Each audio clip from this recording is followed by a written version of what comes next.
করেন L D ও LDO full form কি low drop out. এক কথায় বলা যায় যে এলডিওর কাজ হচ্ছে ভোল্টেজকে কমিয়ে সাপ্লাই করা। ড্রপ মানে কি কমিয়ে দেওয়া জি। হ্যাঁ, মানে এই ফুল ফর্মটা থেকে কিছুটা ধারণা পাওয়া যাচ্ছে। অর্থাৎ এলডিওর কাজ হচ্ছে প্রয়োজন অনুসারে ভোল্টেজ সাপ্লাই করা প্রয়োজন অনুসারে ভোল্টেজ সাপ্লাই করা। এলডিও আমরা এখানে একটা চিত্র আঁকছি, খেয়াল করেন। এটা আমরা মেইন সার্কিটে দেখাবো, আগে এখানে বুঝেন। এলডিওর আমরা কয়টা পিন দিছি? চারটা। অর্থাৎ এলডিও কত পিনের হবে? 4 পিনের। এলডিও 4 পিনের হবে। কয় পিন? 4 পিন। 4 পিনের নাম in out in ground. In out in ground. যত এলডিও আছে এই 4টা পিনই থাকবে, মানে এই 4 নামই থাকবে। ঠিক আছে, ইন আউট ইন গ্রাউন্ড। এবার এই পিনগুলার যে লাইনগুলা কোথা থেকে আসে, কিভাবে ইনপুট আউটপুট হয়, এগুলো আমরা জানবো।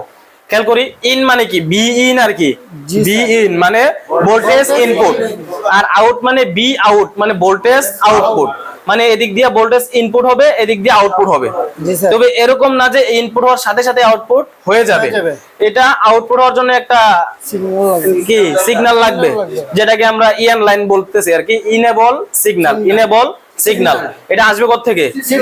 আচ্ছা, এবার আসি, আমরা প্রথম থেকে আসি। 4 পিনের মধ্যে একটা পিনের নাম কি? একটা গ্রাউন্ড। তো সবসময় গ্রাউন্ডেই থাকবে, এটার তো কোনো লাইন ড্রয়িং হয় না বা কোথাও যায় না। এবার আসি, ইন মানে ভোল্টেজ, ইন মানে ভোল্টেজ কোন জায়গা থেকে আসবে। তো মোবাইল সার্কিটে যে সেকশন গুলো আছে, লাইট সেকশন, গ্রাফিক সেকশন বা অন্যান্য যত সেকশন আছে, ওই সেকশন গুলোর যে আইসি গুলো, ওগুলো চলার জন্য ইনপুট ভোল্টেজ দেওয়া লাগে, লাগে না? জি স্যার। তো ইনপুট ভোল্টেজ গুলো আসে কোথা থেকে? হয়তো প্রাইমারি লাইন থেকে, নয়তো সেকেন্ডারি লাইন থেকে। অর্থাৎ প্রাইমারি অথবা সেকেন্ডারি। প্রাইমারি কোনটা? বিপিএস। বিপিএস যেটা হচ্ছে প্রাইমারি, কোন আইসি থেকে আসে? চার্জিং আইসি। আর সেকেন্ডারি হচ্ছে পাওয়ার আইসি থেকে। তার মানে এই এলডিওটা চলার জন্য যে ইনপুট ভোল্টেজটা আসবে, জি স্যার, হ্যাঁ, এই ইনপুট ভোল্টেজটা চার্জিং আইসি থেকেও আসতে পারে, পাওয়ার আইসি থেকেও আসতে পারে। কারণ এই দুইটা আইসি ছাড়া অন্য কোনো আইসি কি দেয় না, ভোল্টেজ ইনপুট দেয় না, মানে এগুলো চলার জন্য ইনপুট দিতে পারবে না। জি, খেয়াল করি। তার মানে এলডিওর 4 পিনের মধ্যে ইন যে পিনটা, এটাতে ভোল্টেজ আসবে কোথা থেকে? এখন কিভাবে বুঝবেন এখানে কোথা থেকে আসছে? যদি আপনি ডায়াগ্রামের হেল্প ছাড়া যদি নিজে নিজে মাপতে চান, তাহলে ভোল্টেজ মাপ দিয়ে আপনি কি করতে পারেন? শিওর হতে পারবেন যে এখানে যে ইন লাইনটা কি চার্জিং আইসি থেকে আসছে নাকি পাওয়ার আইসি থেকে আসছে। চার্জিং আইসি থেকে যে লাইনের মাধ্যমে আসে, লাইনটার নাম কি? বিপিএস। মিডিয়াটেকের ক্ষেত্রে লাইনটার নাম বি সিস্টেম। আচ্ছা, এখন ভোল্টেজ যদি আপনি এখানে এই পিনে চার্জে লাগানোর পর যদি এই পিনে 3.7 থেকে 4.2 ভোল্টেজ পান, তখন কি মনে করবেন? চার্জিং এসি থেকে আসছে না পাওয়ার এসি থেকে আসছে? চার্জিং এসি থেকে আসছে। কারণ চার্জিং এসি আপনার 3.7 থেকে 4.2 আউটপুট দেয়। পাওয়ার আইসির এত বেশি ভোল্টেজ আউটপুট দেওয়ার ক্ষমতা নাই।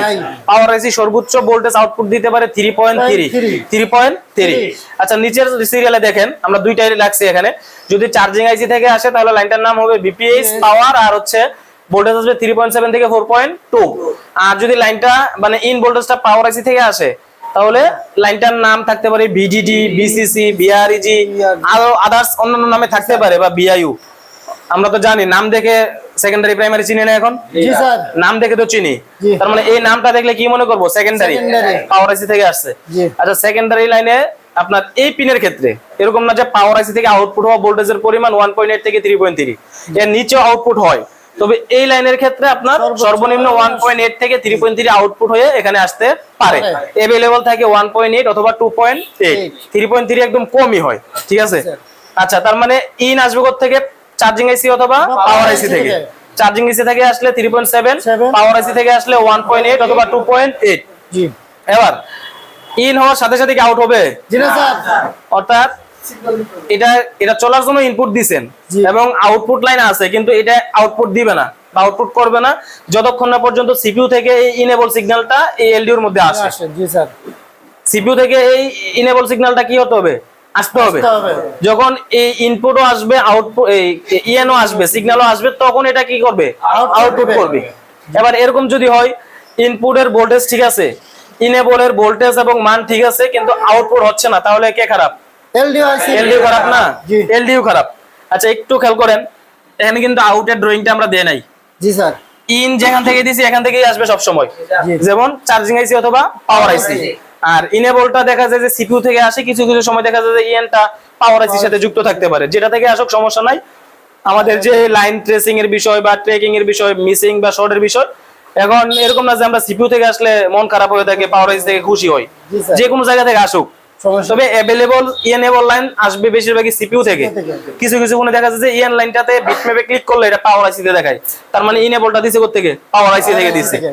আচ্ছা, এটা হচ্ছে মোবাইল কোম্পানিগুলোর ইচ্ছা যে এখান থেকে দেয়, আমাদের হচ্ছে ওইগুলা দেখে দেখে কাজ করা। জি, আমাদের কথা অনুযায়ী কি ওনারা মোবাইল বানাবে? জি না স্যার, আপনার সহজ যেভাবে সুবিধা হবে ওইভাবে যে মোবাইল বানাবে এরকম না। খেয়াল করি, একটা পিন তো গ্রাউন্ড, কারণ ভোল্টেজ যেহেতু আছে, যেখানে ভোল্টেজ থাকে এখানে গ্রাউন্ডের প্রয়োজন হয়। জি স্যার। যেমন আমাদের চার্জিং পোর্টের বি বাস এবং জিএনডি, চার্জিং পোর্টের যে দুইটা লাইনের মাধ্যমে চার্জিং শো করে, মানে বি বাস জিএনডি, এই দুইটা লাইনের মধ্যে যদি গ্রাউন্ডটা মিসিং করে দেন, তাহলে চার্জ হবে না। শুধু পজিটিভ দিয়ে চার্জ হবে? জি না স্যার। ব্যাটারি কানেক্ট করে নেগেটিভ মিসিং করে দিলে সেট চালু হবে? জি না স্যার। তার মানে সব জায়গায় কি লাগবে? গ্রাউন্ড লাগবে। মানে অর্থাৎ যেখানে ভোল্টেজ আছে এখানে নেগেটিভ লাগবেই, পজিটিভ যেখানে আছে নেগেটিভ লাগবেই। এজন্য এই এলডিওর 4 পিনের মধ্যে এক পিনে কি আছে? গ্রাউন্ড আছে। তো এটা তো কোথাও যাবে না। জি না স্যার। 4 পিনের মধ্যে গ্রাউন্ড বের করবেন কিভাবে? মিটার দিয়ে, যেটাতে বিপ দেয় এটাই তো গ্রাউন্ড, যেটাতে বিপ দেবে এটাই গ্রাউন্ড। এবার বলতে পারেন ইএনএ কি পাবো? ইএনএ যদি আমরা কুল টেস্ট করি তাহলে জিআর ভ্যালু পাবো, অর্থাৎ সিপিইউর বল থেকে যে আসে ওই বলের জিআর ভ্যালুটা আমরা এই পিনে পরিমাপ করলে পাবো। জিআর ভ্যালুটা হতে পারে গড় যদি বলে দেই 200 থেকে 800 জিআর ভ্যালু পাবো। কোন পিনে? ইএন পিনে। মানে প্রত্যেকটা পিনে গ্রাউন্ড ছাড়া যদি জিআর মাপি তাহলে এটা তো সেম মান, এটা তো সেম মান, এটা তো সেম মান।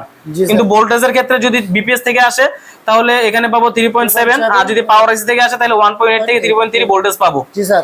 এবার এটাতে কুল টেস্ট করলে 200 থেকে 800 পাবো। এখন ভোল্টেজ কত পাবো? আচ্ছা, আউটপুট কত হবে যদি বিপিএস ইনপুট হয়? আমি একবার বলে দিচ্ছি, তাহলে আর ডায়াগ্রাম দেখতে হবে না, কত আউটপুট হবে। যদি 3.7 ইনপুট হয়, জি, ইনপুটে যদি 3.7 ইনপুট হয় তাহলে আউটপুটের পরিমাণ হবে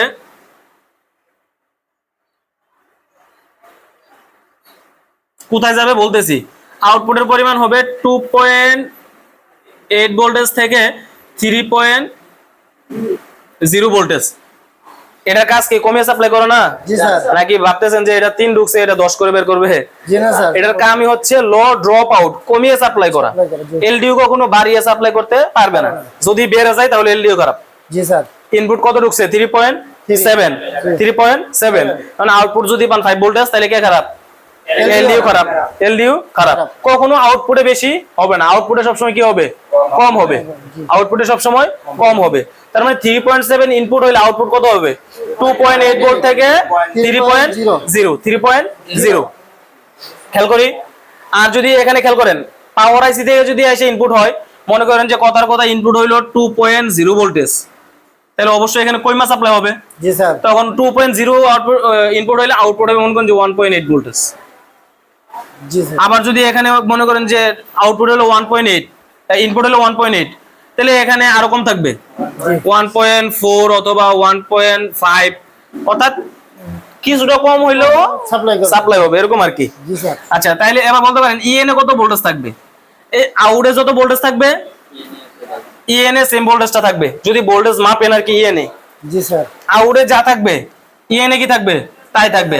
আউটে যদি 2.8 থেকে 3.0 হয় তাহলে ইএনও যদি ভোল্টেজ পাবেন ওই ভোল্টেজটা এখানে পাবেন, ঠিক আছে? অর্থাৎ ইনের ভোল্টেজ কত পাবেন কিভাবে বুঝবেন? আউটে যা আছে তা, আউটে যা আছে তাই পাবো, একচুল পরিমাণ ব্যতিক্রম হবে না। আউটে যে ভোল্টেজটা পাবেন ইএনও সেম ভোল্টেজটা পাবেন, ঠিক আছে? এবার আসি আউটপুট হয়ে যাবে কোথায়? আউটপুট হয়ে যাবে কোথায়? বিপিএস তো আমরা জানি অনেক জায়গায় যায়, কিন্তু এখান থেকে যে আউটপুট হয়েছে এটা যে অনেক জায়গায় যাবে এরকম না, এটা দেওয়া হয়েছে শুধু একটা মাত্র সেকশনের জন্য। যদি একটা ফোনের মধ্যে একটা এলডিও থাকে তাহলে একটা যে কোনো একটা জায়গার মধ্যে যাবে, যদি একটা ফোনের মধ্যে আপনার হচ্ছে দুইটা এলডিও থাকে তাহলে দুইটা সেকশনে যাবে। এরকম না যে বের হয়ে একটা লাইন থেকে 10টা সেকশনে যাবে, এরকম কখনো হবে না। একটার জন্য। আমার পিকচারটা যদি দেখাই, একটু সামনে আসো, আপনারা মনে ছবি নিছেন এটার। এখানে এই যে এলডিওটা আমি এখানে যেভাবে ড্রয়িং করছি এখানে এটা ড্রয়িং করা আছে। যেমন এখান থেকে আউট হয়ে যেতে পারে পিডিআইসি, মানে চার্জিং এর ফাস্ট চার্জিং আইসি যেটাকে বলি আর কি, পিডিআইসি ক্যামেরা সেকশনে যাইতে পারে। আবার এরকমটা ভাইবেন না যে এখানে আউটপুট হয়ে মনে হয় লাইনটা একসাথে সবগুলোতে যাবে, জি না, স্যার। এরকম না। আমি এটা মানে ডিটেইলস ওই যে ডায়াগ্রাম থেকে একটু রিসার্চ করে এটা বের করছি আর কি, যে এলডিও যে ফোনে ইউজ করে ওইখান থেকে আউটপুট হয়ে ভোল্টেজ গুলো কোথায় কোথায় যায়। জি। তার মানে এখানে এরকম এটা বোঝা যাবে না যে একটা বের হয়ে সব জায়গায় গেছে, জি স্যার। একটার জন্য। মনে করেন যে একটা ফোনে যদি একটা এলডিও থাকে তাহলে এটা মনে ধরে নেন ক্যামেরার জন্য, একটা ফোনে যদি দুইটা এলডিও থাকে তাহলে এখান থেকে দুইটা সেকশনের জন্য দুইটা এলডিও।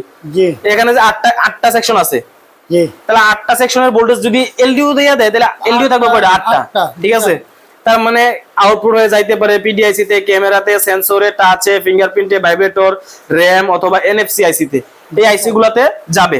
এখন এটা খারাপ কিনা কিভাবে বুঝবেন? এলডিওটা খারাপ কিনা কিভাবে বুঝবেন? আউটপুট না পাইলে একটা সন্দেহ তৈরি হবে। খেয়াল করেন, আউটপুটে যদি কোনো প্রকার ভোল্টেজ না পাই তাহলে একটা সন্দেহ তৈরি হবে এটা খারাপ। খারাপ। এরকমটা বলি না যে একটা জায়গা থেকে ভোল্টেজ বের হইছে, মনে করেন যে চার্জিং আইসি থেকে একটা ভোল্টেজ বের হইছে, যেখান দিয়ে বের হইছে এখানে ভোল্টেজ পাইলাম না, তাহলে আমরা টার্গেট করি কি যে আইসি থেকে বের হইছে ওই আইসি খারাপ, চার্জিং আইসি খারাপ। তো এখান থেকে তো ভোল্টেজটা বের হইছে আমরা যেটা দেখতে পাচ্ছি এই পিন থেকে, জি স্যার। তো এখানে ভোল্টেজ পাচ্ছি না মানে তো আমরা এটাকেই সন্দেহ করব। জি স্যার। তবে এটাকে সন্দেহ করার পর এটাতে কাজ করা যাবে না। জি আমরা যেটা করব, আউটপুট কি কারণে না হতে পারে এটা জানা থাকতে হবে, শুধু এটা দিয়ে বুঝেন, বাকি সব সেকশনে সেম। জি আউটপুট ভোল্টেজ না পাইলে আমরা প্রথম পর্যায়ে এটাকে টার্গেট করব যে এটা হয়তো খারাপ, যার কারণে ভোল্টেজ আউটপুট হচ্ছে না। হচ্ছে না, জি। তবে এটাতে কাজ করার আগে ইনপুট ঠিক আছে কিনা দেখবেন, কারণ ইনপুট না থাকলে তো আউটপুট পাবেন না, আউটপুট পাবো না, জি স্যার। ইনেবল না থাকলে তো আউটপুট দিবে না। জি স্যার। অর্থাৎ যখন আউটপুট পাবেন না আপনাকে দেখতে হবে ইনপুট ঠিক আছে কিনা, ইএন ঠিক আছে কিনা। ঠিক আছে না। যদি দেখেন যে ইন ঠিক আছে, ইএন ঠিক আছে, তাহলে আউটপুটে যদি না পান তাহলে তখন সন্দেহ আমাদের 100 মিলে যাবে মিলে যাবে, জি স্যার। যে আমাদের এই এলডিওটাই খারাপ। জি স্যার। আর যদি এরকম হয় আউটপুটে নাই কিন্তু এদিক দিয়ে এসে দেখলেন যে ইনপুটই নাই, তাহলে আউটপুট তো ওইটার কারণেই নাই। জি স্যার। ইনপুট নাই তো আউটপুট আসবে কোথা থেকে? জি স্যার। এজন্য ইনপুটটা যেখান থেকে আসার কথা মিসিং হয়েছে কিনা, মিসিং হলে জাম্পার করে দিতে হবে। জি স্যার। আর যদি এরকম হয় ইন ভোল্টেজ আসছে, ইএন এর মান ভোল্টেজ সব ঠিক আছে কিন্তু আউটে নাই, এলডিও খারাপ, জি স্যার। তখন এলডিওটা পরিবর্তন করব। তবে এগুলা আপনার খারাপ একদমই কম হয়, তবে ওই যে শর্ট হয়ে যেতে পারে, যেমন বিপিএস লাইনের সাথে কিন্তু, যেমন বিপিএস থেকে যদি এখানে আসে জি স্যার। এই লাইনটা যদি শর্ট হয় বা এই লাইনের কোনো ক্যাপাসিটর যদি শর্ট হয় তাহলে বিপিএস লাইন শর্ট দেখাবে, সেট তো ডেড। বিপিএস লাইন শর্ট হলে কি সেট চালু হয়? জি না স্যার। একদম ডেড থাকে। জি। বা এলডিওর এই পিনটাও শর্ট হতে পারে, তখন এটা আমরা দোয়া থেরাপি দিলে বুঝতে পারি আর কি এটাকে যে শর্ট, এটাকে আমরা টার্গেট করি। আমরা তো চাইয়া থাকি যে ক্যাপাসিটর গুলার দিকে, জি স্যার। যে ক্যাপাসিটর নিয়ে গরম হয়, তো মাঝে মধ্যে এরকমটা হতে পারে। এলডিওর দোয়াটা মুইছা গেলে তখন বুঝে নিতে হবে যে এলডিওটা হয়তো শর্ট হয়ে গেছে, এলডিওটা শর্ট হয়ে গেছে, জি স্যার। তখন এলডিওটা আরেকটা ফোন থেকে পাল্টাই দিতে হবে। তো আশা করি এলডিও সম্বন্ধে, এলডিও কয় পিনের হবে? 4 পিনের, in out EN ground. In কোথা থেকে আসবে? ক্লিয়ার। জি স্যার। ইএন কোথা থেকে আসবে? সিপিইউ থেকে। এবং আউট হয়ে কোথায় কোথায় যাবে আমার এখন তো বলতে পারবেন না, এখানে পিকচারটা ছবি তুলে নিয়েন তাহলে একদম ক্লিয়ার। জি ঠিক স্যার। আছে।